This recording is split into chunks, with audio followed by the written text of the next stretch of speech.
Thème de ce matin, les choses anciennes disparaîtront, mais le Seigneur Jésus demeure éternellement. Dans Épître de Jacques, je lis à partir du verset 11, le soleil s'est levé avec sa chaleur ardente. Il a desséché l'herbe, sa fleur est tombée et la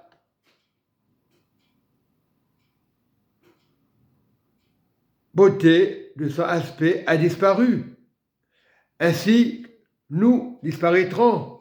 Mais pour le Seigneur, c'est différent. Ainsi, le riche se flétrira dans ses entreprises. Verset 12. Heureux l'homme qui supporte pas seulement la tentation, car après avoir été éprouvé, il recevra la couronne de vie que le Seigneur a promise à ceux qui l'aiment, Il est temps de revenir au Seigneur. Les temps sont difficiles. C'est pour ça que c'est important de rester avec amour pour son prochain. C'est vrai que les choses vont disparaître, mais nous, enfants de Dieu, nous devons prier, persévérer, parce que c'est la fin de toutes choses. La parole nous les déclare aujourd'hui.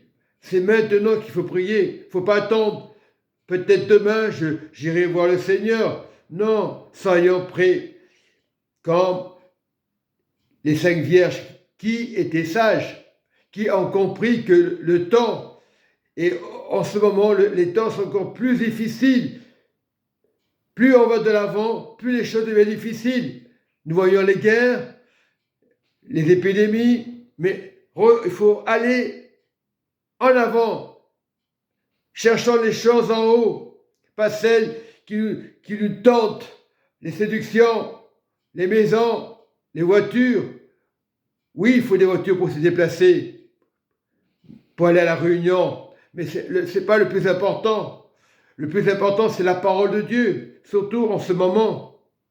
Le Seigneur veut nous relever dans sa grâce, dans son amour, dans sa bonté.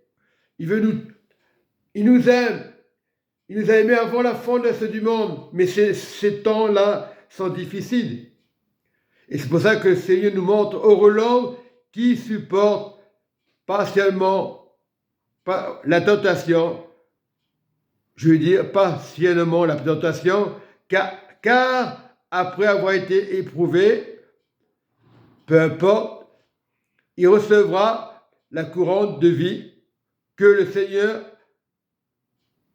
a promise à ceux qui l'aiment.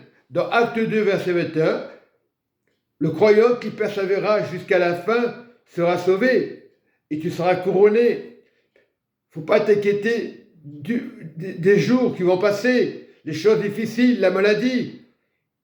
Il faut regarder au Seigneur. Dieu vous aime dans l'amour éternel. Il ne peut pas vous abandonner, mais nous devons persévérer. Il y a une condition. Si tu ne veux pas persévérer, Dieu va pas te forcer.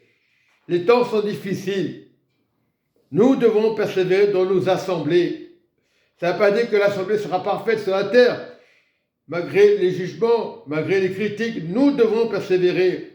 Aimer son prochain. Il est temps d'aimer son prochain, afin qu'il voie en nous que les choses sont différentes. Faire le bien, ce n'est pas juger ton prochain quand il va à l'église, à l'assemblée. Ce n'est pas facile, mais nous devons persévérer dans l'amour de Jésus. Et vous verrez la différence.